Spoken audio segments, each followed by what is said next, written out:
Hey, everybody, welcome back. It's the new year. It's time for some amazing new episodes of the Innovation Storyteller Show. Today's going to be great, because we are going to talk with someone who has years of experience in looking at innovation from so many different sides. And so I'm really excited to have a very multifaceted conversation about all things innovation today.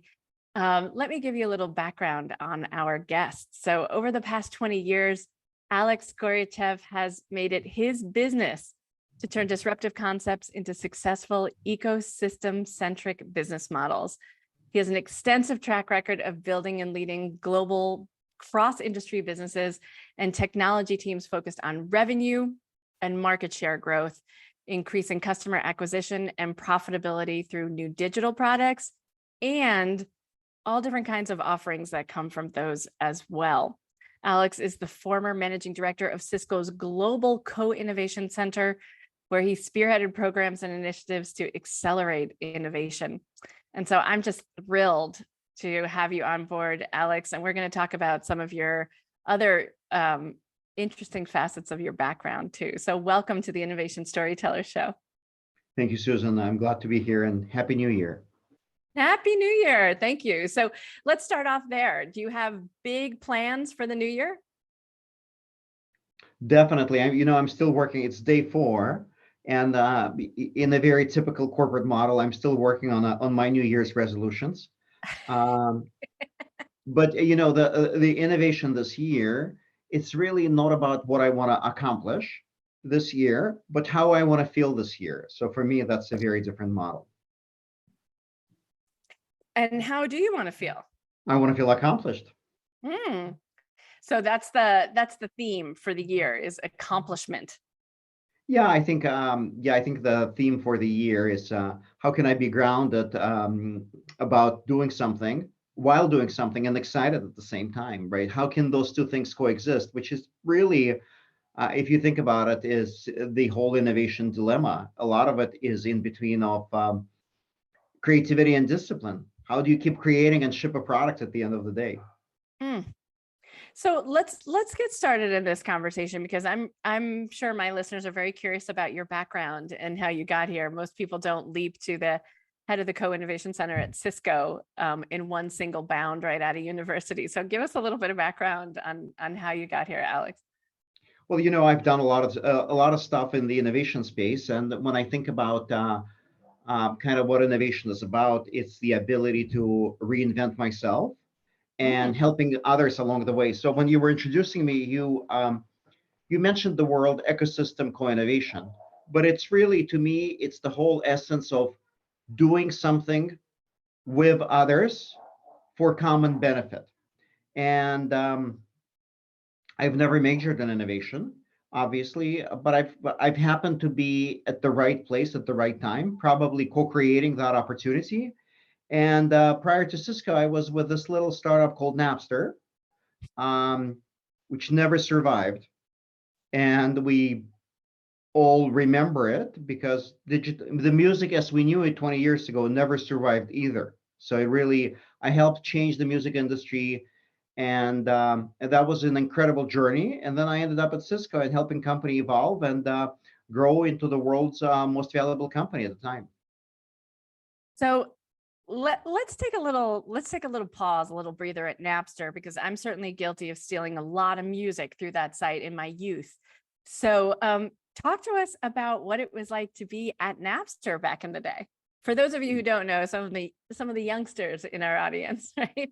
Napster was that first file sharing software site where friends could trade music with one another. And explore and experience and discover new music in ways that we had never had access to before. Instead of going to a record store and flipping through vinyl albums and looking at the cover art, right? That was the way we used to discover music or listen to the radio. Napster brought us a whole new way of thinking about music. Yeah, it was an interesting experience. And actually, I've heard that some people were using it to steal music. I was really never part of it. Most of us most of us who worked at Napster, probably all, we actually signed a legal document that prohibited us from sharing or downloading any unauthorized content through that system because we were never a part of that um, wrongdoing. Oh, I see. Perhaps, You're absolutely perhaps right. we were Me just neither. facilitators. Me neither. Me neither. I was just uploading interesting content for my friends to look at and then walk away from. Yeah, yeah. And speaking about walking away, my job at Napster was actually helping that company transform, Hmm. as the team of one, which I was heading, was the team of rights management. So my Ah, whole effort was to understand what is the content that's being shared on the system and how do we license it properly and make sure that only authorized content can be shared. And that was a journey by itself because there was a lot of music floating all through the internet and nobody knew where it really belongs and who the right owners are. mm. And so, that experience of being at a company like Napster, though, did you feel like you were on a rocket ship? Do you feel like you were going 100 miles an hour? I felt I was a part of I really felt like I was a part of a family or I was on a one sports team. In a way, it was truly a team sport. And the whole essence of a startup is that we're all there to win and win not only for ourselves as entrepreneurs, but win for our customers. And the customers are people like you, people that want to consume music in a very different way and they want to consume it instantly. So there was definitely a sense of mission and a lot of pressure from music industry that wanted to shut us down. So Mm, culturally, it was truly a unique experience. yeah. And so when you look back on, being at it was such a watershed time. This is when .coms were really booming. We were just seeing these just kind of vast shifts in technology. Why is it that Napster didn't make it? Was it the weight of the recording industry and the lawsuits that wound up coming? Or what do you think it could have, in hindsight now, what could have saved Napster? I don't know. Mm, I I don't know. I mean, I think the whole idea is that sometimes we're there to make a change, but we don't always see that change through. So the way that I want to look at it is, Napster never survived. Neither did the music industry, but the artists and consumers won because as consumers, through Spotify or other services, we can consume music in unlimited ways for what 9.99 a month. And if we think about the artists, we have the route as artists, we have the route to market where we can go and record a track and publish it and distribute it worldwide without a middleman. mm, And we are empowered on both sides of the story to do that. So I think that's pretty incredible. yeah. And what a contribution. I mean, there would be no Apple Music, right, without Napster. Yeah, and the one thing really at Napster at that time, we really never even thought about streaming. Wow. Nobody was thinking about streaming. Stream is a 30-second preview. We really thought at the time that people would want to own or borrow music, but that music would be a digital track that they would download or burn on a CD.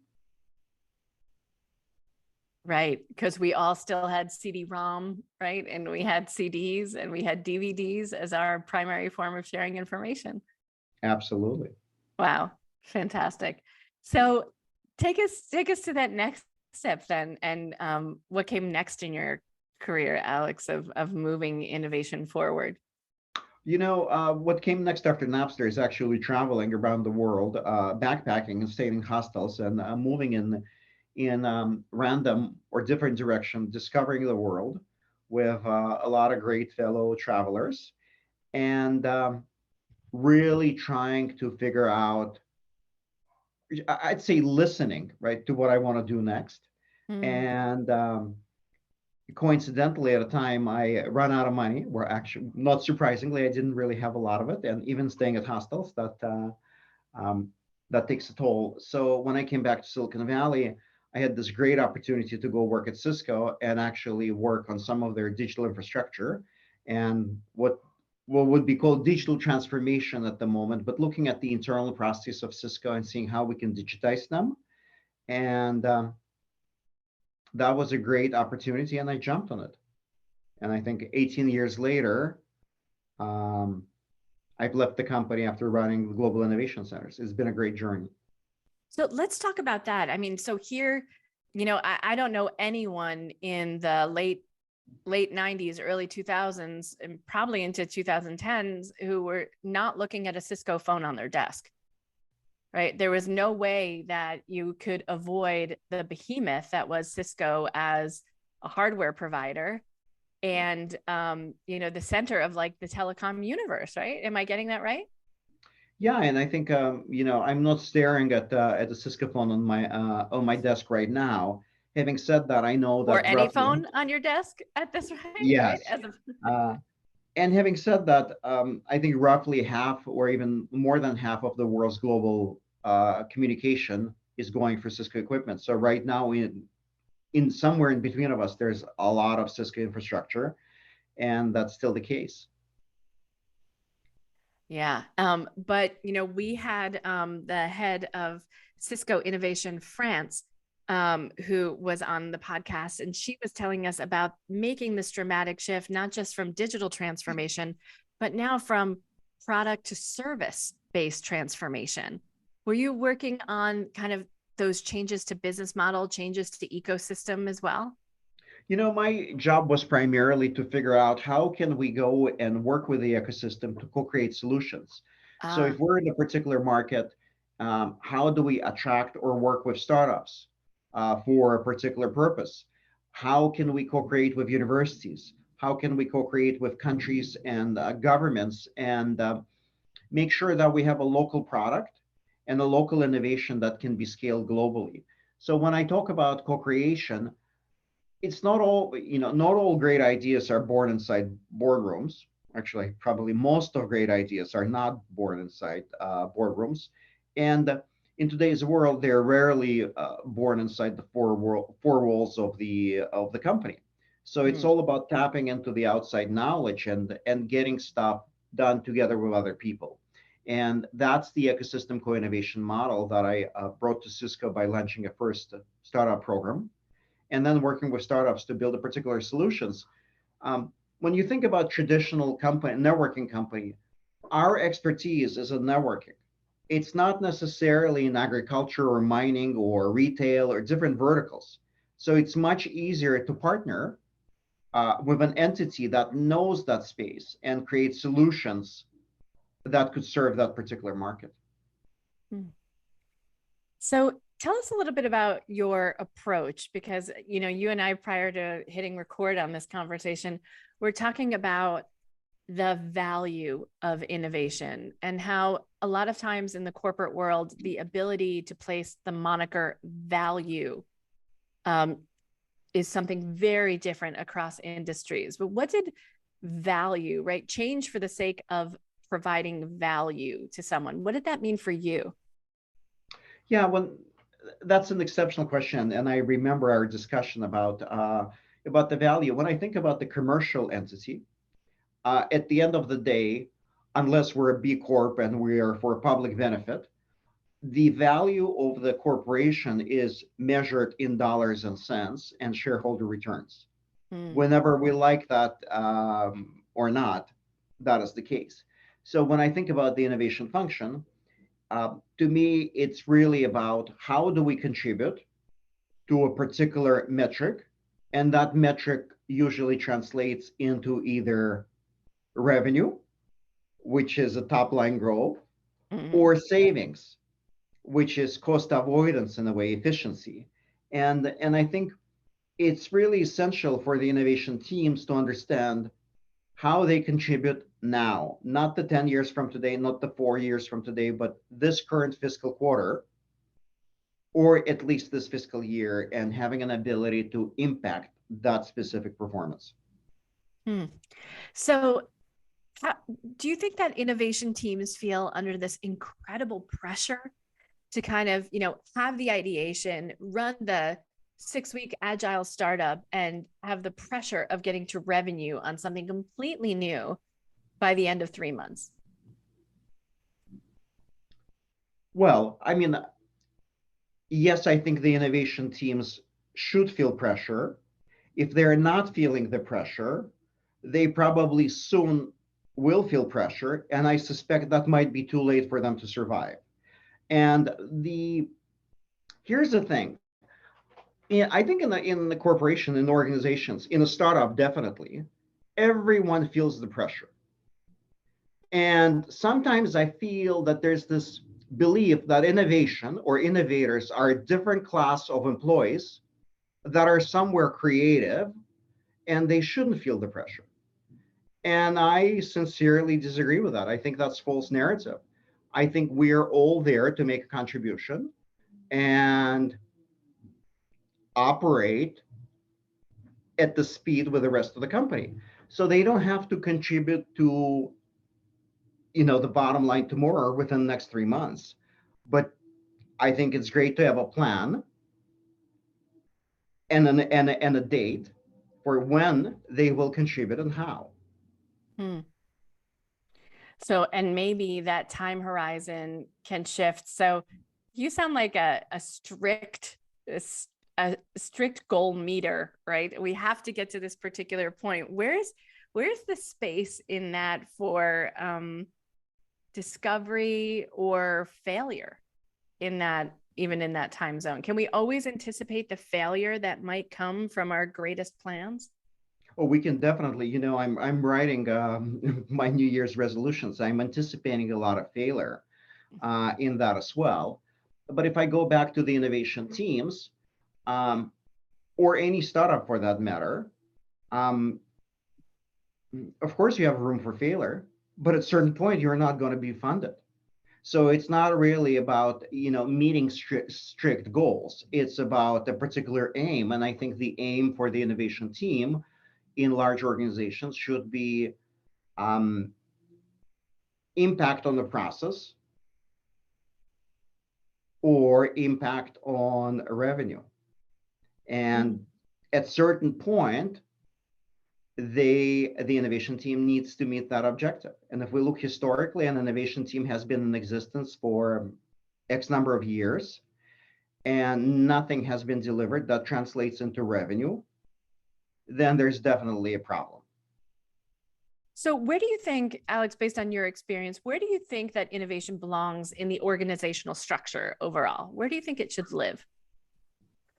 You know, that's a that is a $1 million question that I think is debated in many companies. Let me start with, if I think about innovation, it's a cross-functional entity.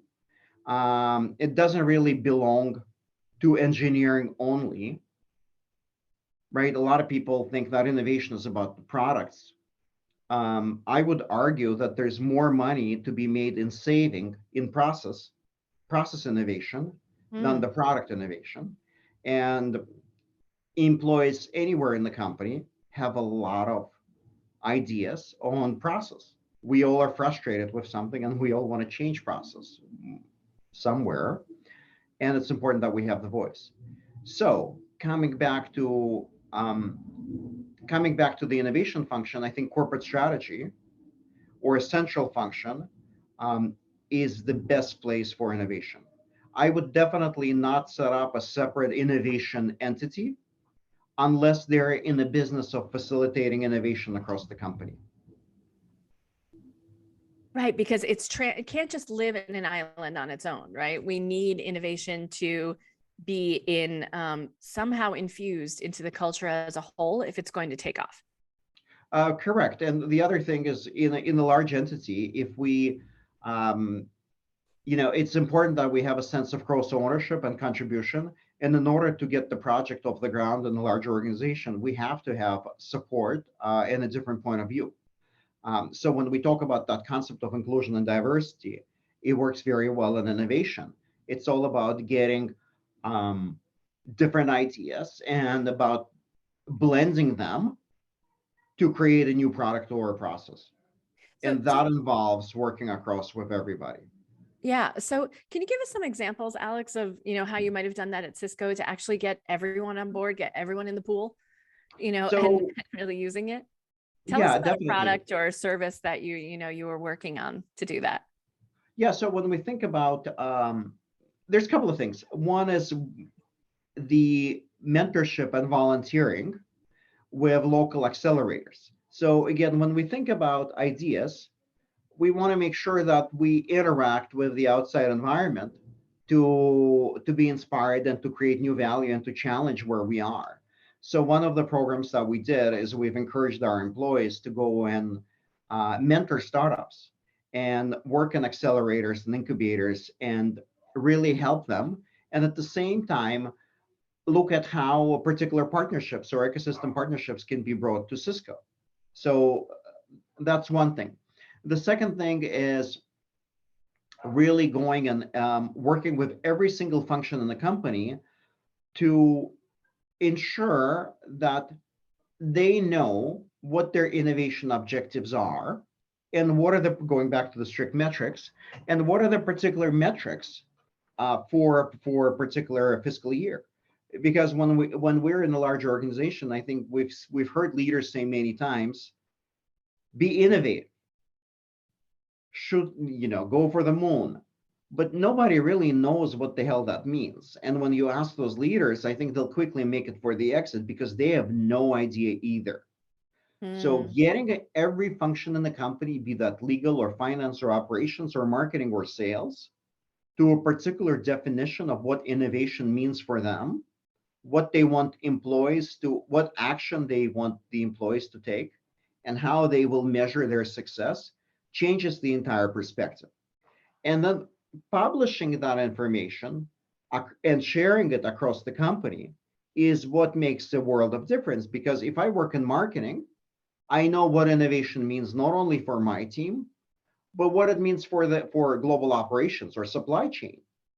And if I have an idea that contributes to that particular goal or metric, I can go and I can express it and I can share it, and therefore adding my my friends across the company and adding value and creating more collaboration. So can you give us an example with a product that you might have worked on where you were able to get all of that engagement? I think my listeners would really love to hear like the how. How do you do it? How do you get other people who aren't and who are siloed off? We work in multinational corporations. How do I get the Spanish team working with the team in Beijing to actually make these things happen? Give us some examples of how it actually looks in practice. Well, I think in practice, it really looks at, I think philosophically, as a step one, we have Mhm. to understand that there's a lot of existing innovation and there's a lot of stuff that can be done to improve whatever metrics we want to improve as a company. We just need to unlock it. So instead of coming up with new brilliant ideas or hiring a consultancy to come up with an ideas, I think it's essential that we understand what the current field of ideas is. And to do that, I think the biggest investment that we need to make is the investment in communication. Mm. And I'm, speaking about communication, I think in companies and technology companies particularly, we invest a lot of money in technology skills, in learning a particular tool. You and I know that that tool will be obsolete in a couple of years, For sure. hopefully faster because there's a speed of innovation. But the ability to communicate, to share ideas, to present, and not only speak, but listen is priceless. So the number one investment that I usually make to make those programs happen is in communications.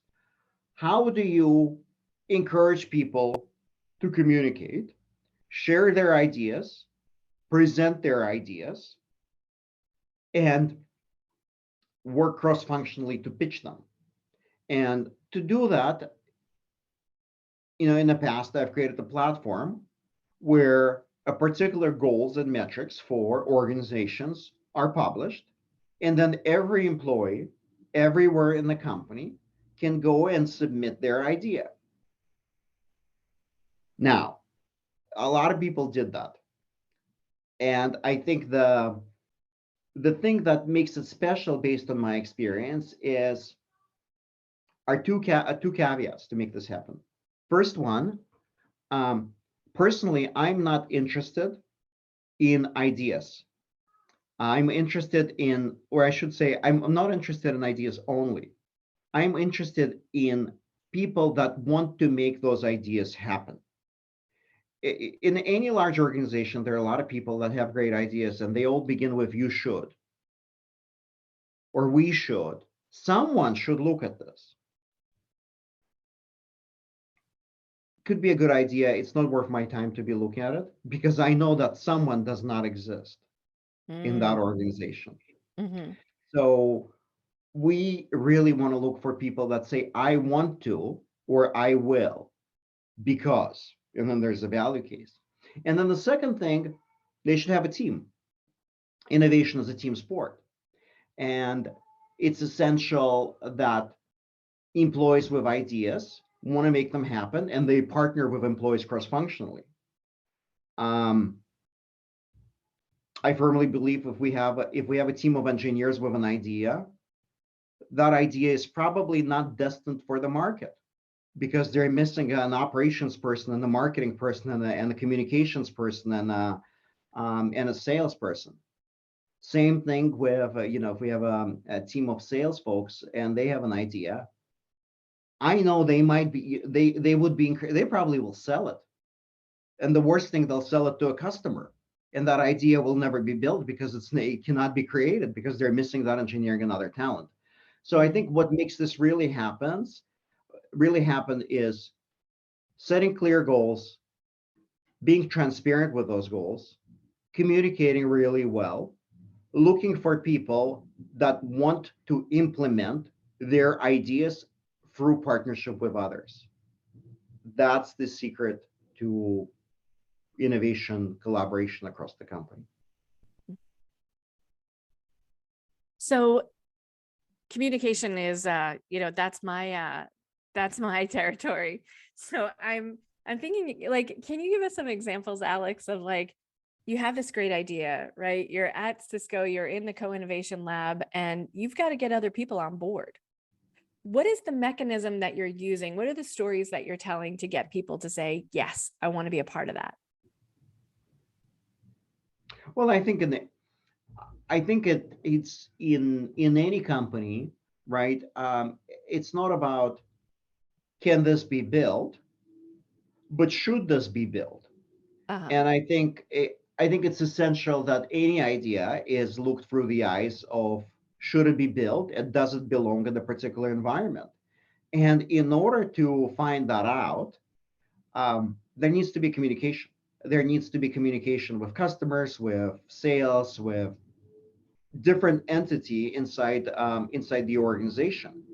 And in order to communicate that, I think it's essential that people can pitch their ideas and be open for or be open to criticism or be open for you have to be able to be vulnerable and share what you want to create and be open to feedback. So tell us about a time where you had some rub with that, a challenge where you couldn't get that moving. I think I've had a lot of challenges with that, and that's particularly um, when people believe that we should, right? They have a vision for a particular product or a particular process, and they're not willing to look at the business need or the market condition or the DNA of the company. We should do XYZ, but does it really belong in our company? Do we want to be there as a company, as an organization? Um, so most of the challenges that I've had were with individual innovators that were not willing to work as a team. And again, that goes back to communication and ability to listen. Hmm. So, This when you meeting is being recorded. when you think about this, zoning in on getting a project from idea all the way to its finish line, and I'll let you determine what that is. What's the mechanism? How are you doing it? Well, I think about the ecosystem co-innovation. So for me, it's not really existing. How do you create a new thing? It's how do you create the new thing with an existing thing? So, one of the projects that I worked on was trying to grow market share in Australia. And to do that, we've set up an innovation center in Australia. So our first step was, where do we want to do it? Well, we probably want to do it not inside of Cisco's four walls, but we want to do it on the university campus because there are a lot of people there with different thinking. They don't think like Cisco's engineers. They feel like students, and they're there to challenge and not play by a certain bureaucratic environment. So Mm, step one, get out of the comfort zone and change the environment. Step two is look at where the opportunity is. Again, not look for the technology that can have a potential solution, but look at what is the particular opportunity. And when you look at Australia and you look at the GDP of Australia, a lot of this comes in agriculture and farming. mm, And Cisco had no play in that particular market. So step two, opportunity. Step three is let's look at how can we capture that market. Do we have any potential use cases with our existing infrastructure? And obviously, being a leader in the Internet of Things, the words connected farming come to mind. So the step number three is building. We built a business case, and then step number four is we've looked for particular startups in that particular market that work on agriculture, that understand agriculture, and particular research projects in that university.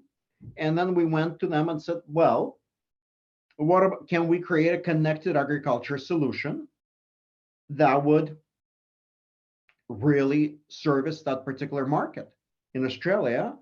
And who can win from that? Who is the potential customer? And we quickly realized that the potential customer is not necessarily a farmer, but an insurance company, because it insures the crops and it needs to have a particular data about how those crops are doing, and it needs to tap into the historic data set that doesn't really exist. And knowing that we have a customer and a revenue stream and a business need and a partner, we create that environment and we actually focus on building a product where we can take an existing Cisco infrastructure and a Cisco kit and build on top of that. And boom, fast forward 6 months later, I know that that product is deployed. Not only there's a proof of concept, but we're actually seeing customers that are creating bookings for that. And that is how we resolve a challenge of growing in a particular market. It's not really about inventing something new. It's about finding a right group of people outside of your organizations that benefit from that particular project, and then translating it into revenue. And that's exactly what we did in, I want to say, 6 to 9 months. And I truly believe that any organization can do that. There's a lot of technology, there are a lot of processes, and it's all about just looking how those processes can be merged or and applied in the different verticals. We're seeing that with Instacart on food delivery. We're seeing that with Uber and transportation. We're seeing that everywhere. It's not about inventing new technology. It's about applying it, and that's a rather low cost way to go and do that. Hmm. So it's an iterative approach as opposed to let's completely. I mean, because Cisco's undergone a pretty big revolution, right, over the last 5 years, from being, who we thought of that company as in in 2000 versus what we think of it today. And that shift, it seems to me, has also been a huge shift to focus on the customer and shifting with their need. Do you think that how close does innovation have to be tied to what the consumer wants, right? Versus what Henry Ford said, which is, if I asked the customer what they wanted, they would have asked for faster horses, as opposed to a car. Where's the balance in figuring that out? Well, I think it's essential for any innovation to understand who is going to be paying for it ultimately. I Mm, understand that when we work in a large company, we think that it's the shareholders that are paying for it or some central budget. But who is going to replenish that central budget? Where the ultimate end consumer or comes from. So I think it's essential to think about the commercial use of that technology. And once that channel with a customer and trust and brand recognition is established, yes, you can offer more products. But I think it's essential that organization, when in their innovation journey, in organizations don't start big, they start small, and they look at these small measurable milestones that can be delivered to the customer. So I wouldn't start any innovation project unless there's an understanding of who is it benefiting and who is going to pay for it. yeah. Um, so that's an interesting starting point, because you have to begin with that target market in mind, right? That ultimate persona, who's the user in a variety of scenarios, right? Where we can say, I know I have someone who's willing to put money on this. Yes, and when I think about any products that I worked on, be that education or healthcare, it's great to have vision and idea, but ultimately we want to find a customer. So, for example, in Canada, I worked on connected healthcare, and it all began with, okay, there's an idea, there's equipment, there's communication capability to provide remote patient care, but do we have a market for that? And certainly in Canada, because of the density of the population, the people working remotely, there was a market where we could go and try that idea quickly before we invest too much money into it. And I think the tragic that I see with a lot of innovation teams is they really try to work on the projects, and they go too far along before they actually work with a customer. And this is something where I changed my mind on. Um, One of my employees actually challenged me and said, Alex, if we're working on the innovation projects, we really want to test them with a customer. And I said, never. Are you kidding me? We can't expose them to a product that's half baked, that's probably buggy, that we may never develop, and it's just not something that it's not shippable. There's no way we could go and show it to a customer. And she said, Alex, how in the world are we going to get a feedback from insurance industry or from financial industry if we're working on a product that they've never touched? And that was actually what prompted me to go and find and create this co-creation labs. Um, what I quickly realized is the trial with the customer is essential. So how do we get to that customer without freaking out our sales team and actually messing up the entire relationship? And Mm, what occurred to me is there's a gateway into every company, into every large organization and team. That's their innovation team. Because if I want to go and work with any company, let's say PepsiCo, and if I want to try something, I should just go and call their innovation team and say, hey, you're working on new innovations, I'm working on new innovations, let's connect. And I think we have similar beliefs, similar frustration, and a similar pressure that we should have to deliver something. So the answer is yes. So in Canada, for example, I worked with TD Bank, and mhm. when I needed to go and co-create a solution, I called them and I said, hey, well, would you be willing to have a conversation? 3 months later, we actually had a joint lab that was working on creating solutions that could be monetized for both them and us. So again, my advice to a lot of innovation teams is to partner with other innovation teams in their particular customer organizations to go and make that happen. Yeah. And I think the baseline is there. Don't even think about doing this without some customer buy-in at some point, right? We in the creating process, not even in just, or does it start earlier? Does it start with the ideation and the prototyping process? Well, I think you have to have a prototype to gain credibility. People Mm, want to look at something, they have a hard time, there's very little tolerance for PowerPoint at a certain level. So it's essential to have some kind of a minimum viable product or a prototype, and then getting customer engaged as soon as possible. And yeah. that's particularly important if that's internal innovation inside the company. Many companies have not invented here syndrome, and if you don't get people on board inside your organization, it's going to be very difficult to make things happen. So, Alex, you've written a book on this topic, right? I mean, and getting people to really begin to understand what fearless innovation looks like. What is the core principle on getting people to take those leaps, of calling TD Bank, right? Calling that customer, going out and talking to these farmers. What's the essence of being fearless when it comes to innovation, knowing the pressures of I got to get to revenue, I got to get to market acceptance, I got to get to delivery. What can help to make people fearless in this process? I think starting with a clear goal. I think a lot of people in the innovation trade, they're very afraid of solid results and goals.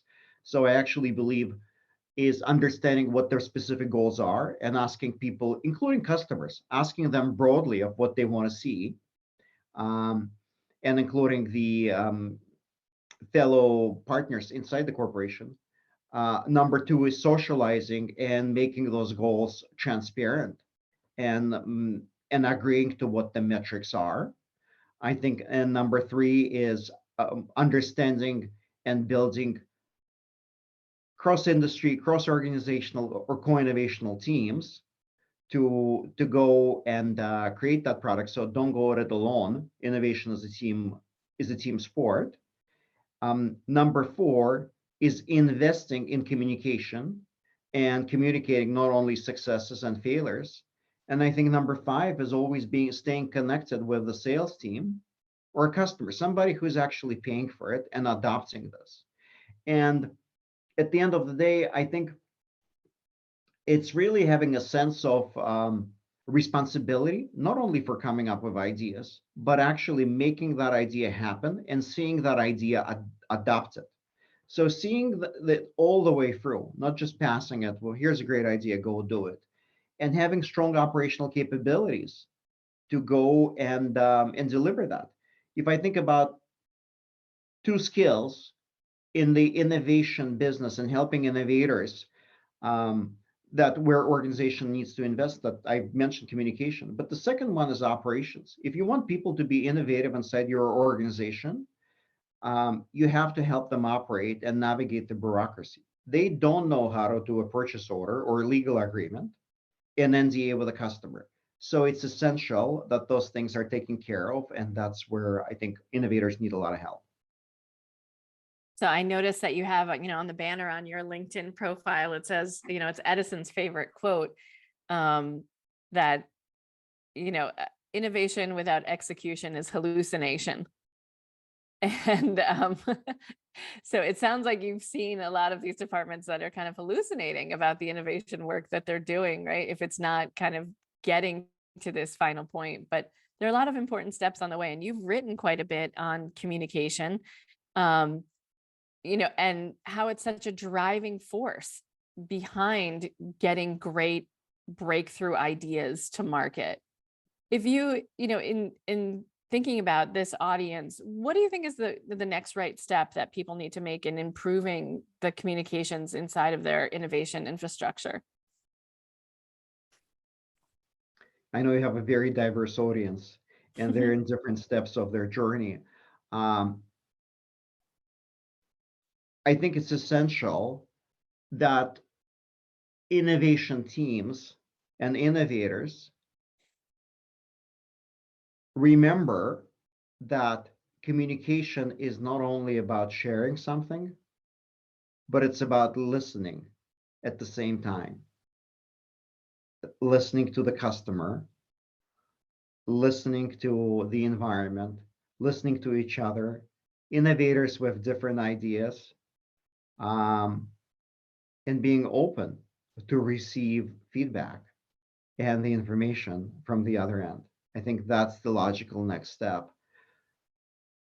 So, Alex, we've come to this time in the broadcast where I ask all of my guests some hot seat questions. So let me ask you, um, greatest innovation of all time. What would you say? I'd say the internet, but I'm biased. It's the enabler of everything else that I'm that I'm seeing. Yeah. And if you could join any innovation team in history, what would it be? Oh wow.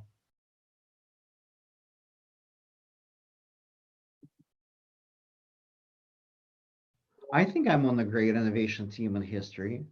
I'm not sure what that team is, but I think I'm on this planet at the right time, working on the right stuff. Um, I think I'm exactly where I want to be. Wow. So, I mean, can you describe that team for us that you're currently on? What is that? Or are you in stealth mode on something really exciting? I'm in stealth mode on something really exciting, and Okay. Then I'm just going that's to something that have you we're back going to hear. Yeah. to talk about it.